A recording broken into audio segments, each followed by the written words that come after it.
열왕기하 25장 8절에서 30절 말씀. 바벨론 왕 느부갓네살의 19째 해 5월 7일에 바벨론 왕의 신복 12대장 느부사라단이 예루살렘에 이르러.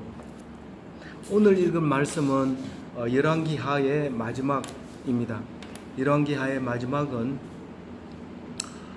유대 역사의 마지막이라고 말할 수 있습니다.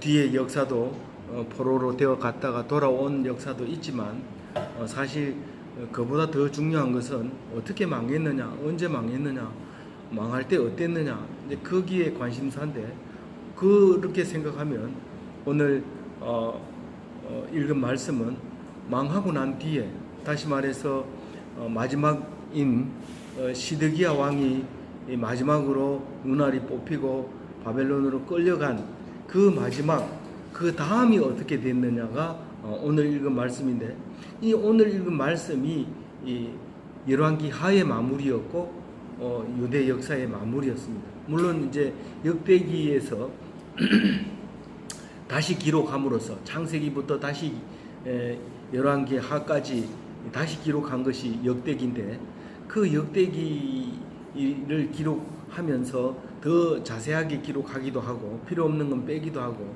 그렇게 기록을 했습니다만은, 오늘 읽은 말씀은 무엇보다도 마지막 왕이 끌려가고 이제 그 뒤에 어떻게 됐느냐, 이제 그 뒤에 요 얘기가 없으면 사실은 열왕기하의 그 의미가 없습니다. 안고가 이 바깥에 나와 있습니다. 이 지금 제일 끝에 제일 중요한 이야기가 있습니다. 그 중에서도 제일 마지막 절이 제일 중요하죠. 그래서 오늘 이 말씀을 보면 세 가지 이야기가 나오는데, 느부사라단 이야기와 그달리야 이야기와 여호야긴 이야기입니다. 우리는 여호야긴에 대해서 이야기하려면 느부사라단 이야기와 그달리야 이야기를 해야 여호야긴 이야기가 되고, 여호야긴 이야기를 잘 마무리해야 우리가 신약으로 넘어가서 예수 그리스도를 생각해낼 수 있는 것이지요. 다시 말해서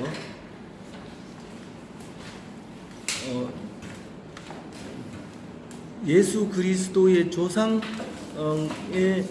마지막이, 유대 조상의 마지막이 어디였느냐라고 물으면 오늘 읽은 말씀 속에서 이야기가 되어져야 된다는 겁니다.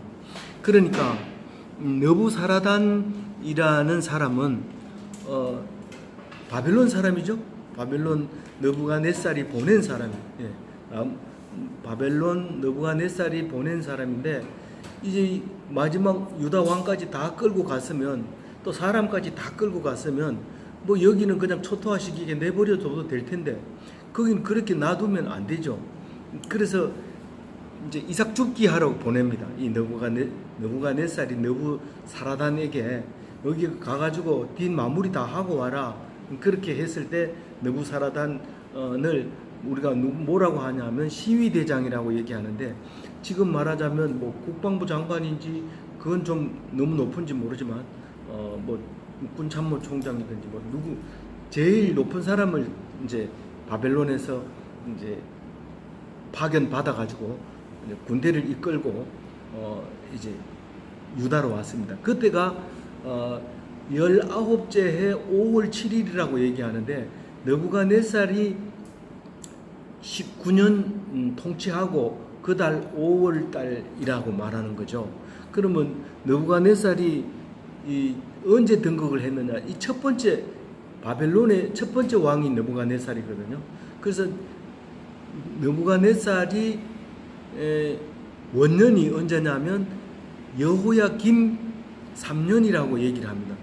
그래서 여호야김이 이제 죽게 되고, 그 아들 여호야긴이 3개월 통치하다가 바벨론으로 끌려가게 되고, 그리고 그 뒤에 제일 마지막 시드기야 왕이 11년 통치하고 죽고, 그리고 1년 뒤가 이제 오늘입니다. 19째 해입니다. 그 19째 해에 이제 느부사라단을 보내서 마무리해라, 이렇게 얘기를 합니다.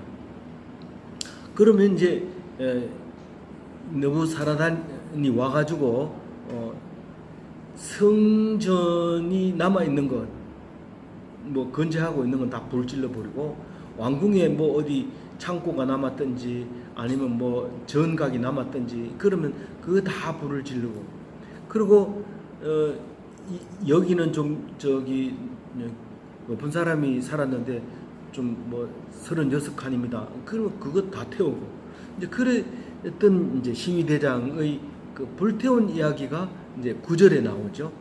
그리고 성벽을 이제, 이거는 예루살렘 성은 우리가 아주 제일 골치 아팠던 거고 제일 난공불락의 성이었기 때문에 예루살렘 성 주변을 전부 다 헐어라. 그래서 주변 성벽을 전부 다 헐어버리는 거죠. 그 전에도 헐어졌지만 특히 이 시위대장이 그 군대를 끌고 와가지고 그 벽을 다 헐어버립니다. 여기 갈대아는 바벨론을 얘기하고 있는 겁니다. 그 바벨론은 나라를 얘기하는 거, 갈대아는 그 지역 사람들을 얘기하고 있는 거니까 이제 그 군대들이 와서 그렇게 했습니다. 11절에 보면 이제 남아 있는 사람들이 있습니다. 다 초토화 시켜 놨는데도 성중에 남아 있는 백성이 있으면 잡습니다. 그리고 바벨론 왕에게 항복해서 나 지금 항복했는데 나 안 잡아갑시다. 그리고 스스로 나온 사람들도 있습니다. 그리고 무리 중에 막 이건지 저건지 모르겠고 그냥 있다 보니까 그냥 남게 된 그런 사람들도 붙잡아가지고 마치 삼천 교육대 보낼 때처럼 그냥 길에 보이면 무조건 붙잡아가지고 다 유대인이면 다 잡아가는 거죠. 그래서 그 모두 사로잡아가지고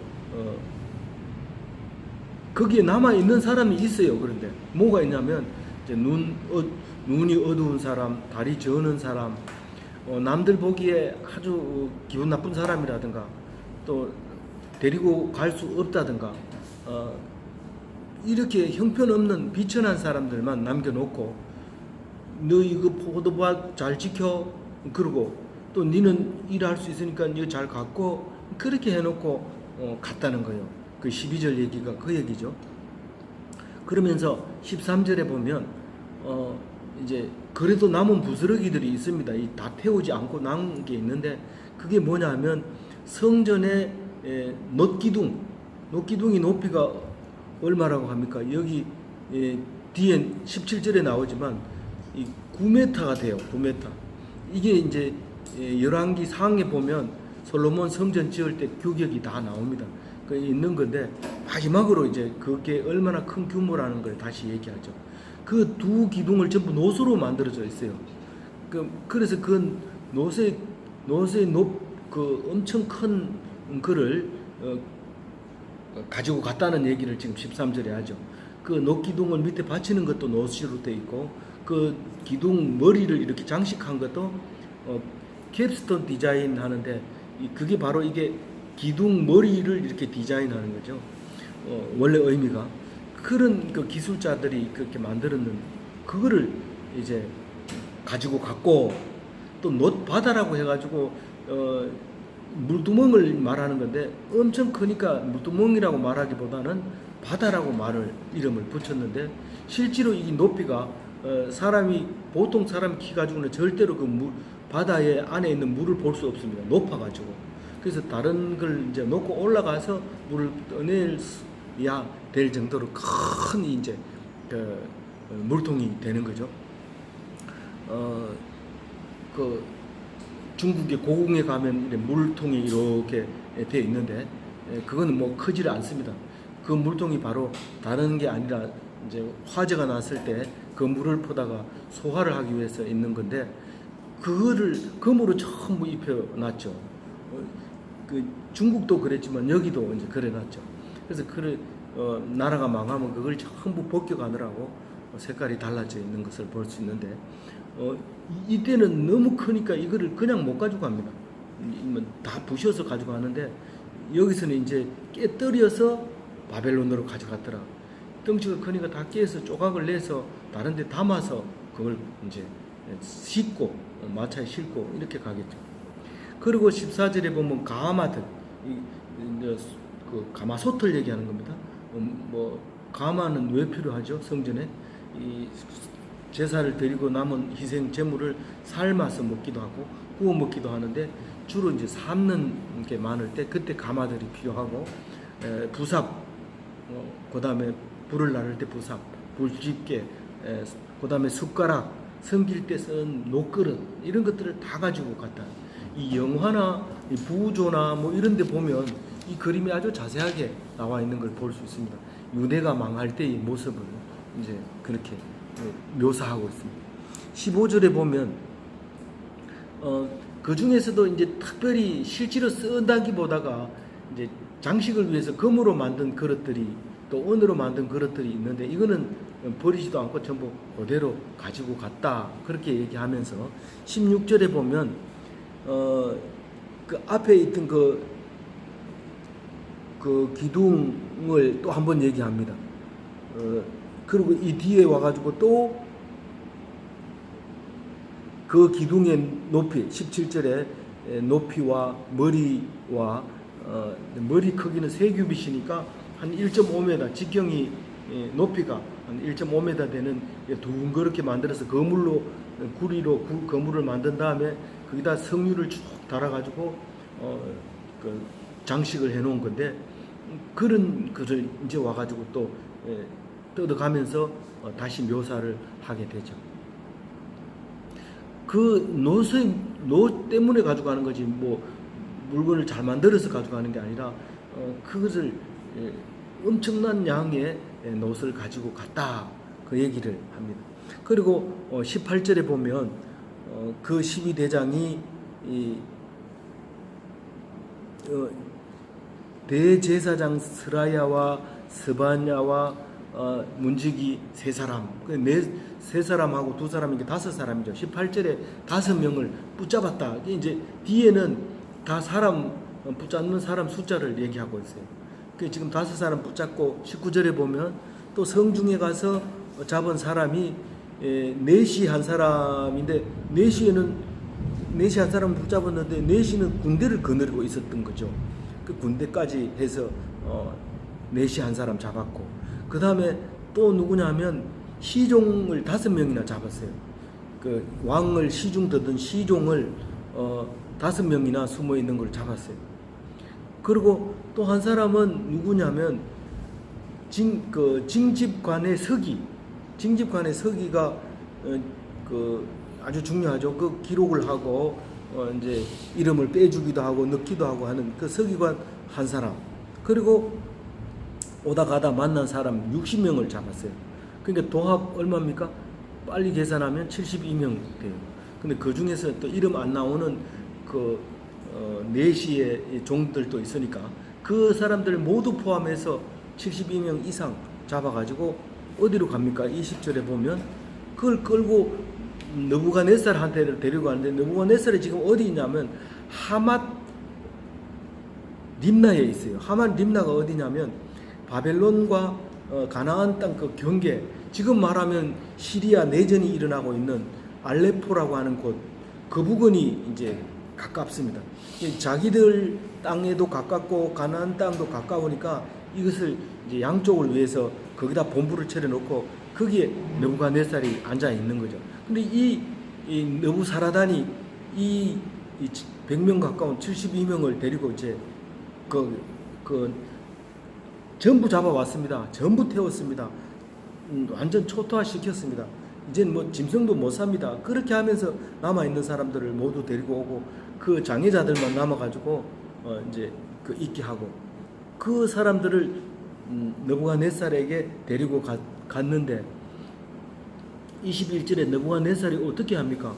거기서 다 죽입니다. 그 하맛 딥나에서 다 죽여서, 그러니까 여기서 얘기하는 것은 본토에 사람이 하나도 없었다, 그 얘기하고 싶은 거죠.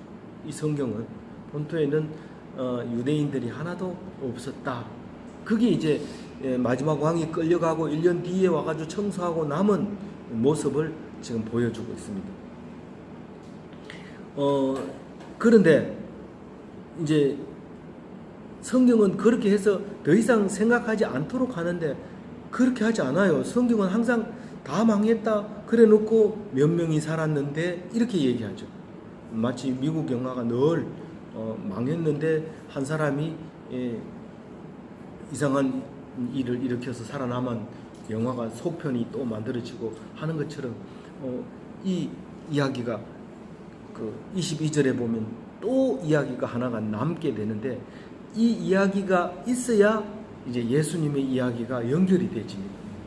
싹 망했는데 그런데 이런 일이 있었다. 무슨 일이냐면 그래도 붙잡히지 않은 곳곳마다 숨어 있는 사람이 있었다는 거죠.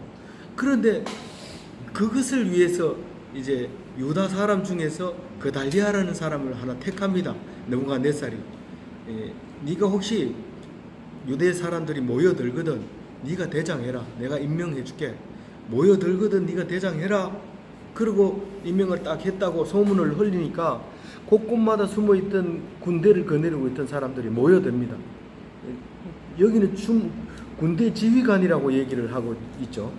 그달리아가 지휘관이 딱 됐는데 저기 감독관, 총독 뭐 이제 명칭은 안 붙여줬지만 이제 그 지도자로 이렇게 세워준 거예요. 관할하게 했다. 이 말은 지도하게 했다. 그렇게 했는데 군대 지휘관들이 모여가지고 이제 미스바로 모여듭니다. 그 대표가 4명인데 이스마엘과 요하난과 스라야와 야아사니야입니다. 근데 왜 수식어가 이렇게 많아요?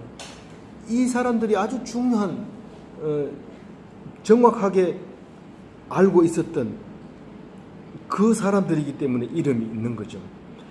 아주 중요한 일을 했는데도 불구하고 이름이 없는 사람이 있고 딱 한 줄 나오는데 엄청난 수식어가 붙어 있는 사람이 있는데 이 4사람들은 다 한결같이 정확하게 이름을 지적하고 고유명사로 딱 불러버립니다. 그리고 그 군사들 4명이서 많은 군대를 거느리고 누구를 찾아와요? 그달리아를 찾아옵니다. 어디로? 미스바로. 그 유대 땅으로 와가지고 이제 그달리아 앞에 딱 서니까 그달리아가 한 말씀 하죠. 야, 우리 순리대로 살자. 지금은 유대는 없다. 다 망했다. 그리고 느부갓네살이 나에게 지휘권을 줬는데 우리가 한번 힘 합쳐서 순종하면서 살자. 그게 하나님의 뜻이다. 하나님의 대리 통치자로서 한 말씀 한 거예요. 그랬는데 더 이상 성경은 말하지 않습니다. 25절에 그달리아는 죽습니다. 이게 7월 달에 죽는데 5월 달에 임명을 받아가지고 7월 달에 죽으니까 한 3개월 통치하고 죽는 거죠. 암살당하는 거죠. 이 4명의 장관 중에서 이스마엘이라고 하는 그 군대 지휘관이 10명을 데리고 특공대를 데리고 들어와서 이스마엘을 감쪽같이 미스바에 있는 그달리아를 죽여버립니다. 그리고 딱 죽이고 나니까 어떤 문제가 생깁니까? 그나마 남아가지고 자치권을 행사하라고 그달리아를 줬는데 그달리아까지 스스로 죽여버렸으니까 이제 느부갓네살이 그냥 놔둘 리가 없죠. 그러니까 전부 도망을 가는데 26절에 보면은요, 나이 많은 사람 적은 사람 여기 남아 있어 봐야 우리는 보복당할 일밖에 없다. 그렇게 생각하고 다 갑니다. 그 군대 장관, 백성들 다 일어나서 이집트로 갑니다. 그 이집트는 망했지만 그래도 바벨론의 손이 그렇게 닿지 못합니다. 멀기도 하지만 뭐 그렇게 녹록하진 않아요. 완전히 지배하고 있지는 않았기 때문에 전부 그쪽으로 이제 도망을 가버리고 맙니다. 이게 유대 역사의 끝이었다는 거죠. 다 도망을 하고. 그런데 그 얘기만 하고 땡 하고 마무리하기가 아쉽습니다. 왜냐하면 여호야김 다 죽어서 이제 끝난 게 아니라 18살에 3개월 왕 해보고 느부갓네살에게 붙잡혀서 바벨론으로 간 여호야긴 이야기를 하고 갔으면 좋겠다는 거예요. 그래야 이게 유대 역사의 마지막 마무리가 되지 않겠느냐. 요거 때문에 이제 예수님이 오는 거예요. 27절과 30절 사이에 예수님이 권고를 해서 오게 되는 거죠. 여호야긴이 사로잡혀간 지 37년 곧 바벨론 왕 에월모로닥 저기 원년에 왕이 바뀐 거예요. 왕이 이제 느부갓네살이 죽고 다른 왕이 딱 이렇게 바뀌자마자 그때까지 37년이 된 거예요. 붙잡혀가서 이렇게 됐으니까. 그 18살에 붙잡혀갔으니까 37년 됐으니까 55세입니다. 압박과 서러움에 37년을 감옥에서 왕하던 사람이 감옥에 있어 보면 거지하던 사람이 감옥에 있는 거하고 다릅니다. 요즘은 살다가 힘들면 유리창 깨고 감옥에 보내달라고 교도소 가는 사람들이 있어요. 그런 사람은 오히려 거기 가면 친구도 많고 뭐 밥 먹을 걱정 안 하고 잠잘 걱정 안 하고 옆에 친구를 잘 만나면 또 좀 더 재밌게 살 수도 있고 그렇습니다. 근데 왕하다가 간 사람은 참 온갖 서러움이 인데 그래도 죽지 않고 37년을 살아 남아 있었던 것이 그게 여호야긴이죠. 근데 이 여호야긴이 이제 회복되는 거예요. 복권되는 거예요. 복권돼 봐야 나라가 없기 때문에 뭐 나라 올 수는 없죠. 근데 이제 그 포로로서의 사면되고 그다음에 왕위가 이제 복권이 되고 근데 그 왕들을 많이 잡아다가 감옥에 넣어놨기 때문에 그 중에서 다른 왕보다가도 특별히 높은 대우를 받았다고 29절에 얘기해요. 그리고 종신토록 임금이 주는 얘들은 이만큼 줘라. 다른 나라에서 붙들려 온 왕이지만 그래도 왕이지 않느냐. 그러니까 적어도 왕은 한 달에 얼마 이상 줘라. 그래서 그 녹을 이미 정해놓고 그대로 하도록 그렇게 해서 평생토록 그렇게 했다는 거예요. 그리고 이제 70년 뒤에 스룹바벨을 낳아서 이제 성장해서 돌아와서 스룹바벨 성전을 짓게 되죠. 그리고 세월이 흘러서 400년이 넘게 흘러서 예수님을 낳게 되는 거죠. 그래서 우리는 예수님 때문에 이 성경을 우리를 향한 성경으로 읽게 되고 유대 사람들에게만 필요한 성경이 아니라 우리에게도 꼭 필요한 성경이 됐습니다. 예수님은 이 구약 성경이 사람이 돼서 세상에 오셨습니다. 말씀이 육신이 돼서 세상에 오셔서 그 말씀을 우리에게 가르치면서 말씀대로 살아라. 그것이 사는 길이다. 사람을 의지하지 말아라. 친구를 의지하지 말아라. 직장을 의지하지 말아라. 상관을 의지하지 말아라. 배우자를 의지하지 말아라. 그럼 누구를 의지하냐? 말 안 해도 알지 않냐? 말씀을 의지하고 하나님을 의지하고 그렇게 사는 것이 기독교인이다. 그게 죽지 않는다. 죽어도 살고 살아서 믿는 자는 영원히 죽지 않는다. 알겠나? 그렇게 오늘 예수님이 말씀하셨습니다. 오늘 이 말씀 붙잡고 예수께서 왜 오셨는지 이 구약의 말씀으로 오셨다 하는 사실을 기억하고 말씀 믿지 않는 사람과 구분된 삶을 살아야 합니다. 겉으로는 오히려 더 믿는 사람이 더 부실하고 찌질하고 끌려가가지고 감옥에 살고 또 남들에게 참 종노릇하고 이런 것처럼 보여질지라도 그게 하나님이 순리다. 내가 하라고 한 것이다. 그런 말씀을 들어주실 때 죽지 않고 살릴 수 있는 거라는 것을 믿고 승리하는 기독교인이 다 되시기를 바랍니다.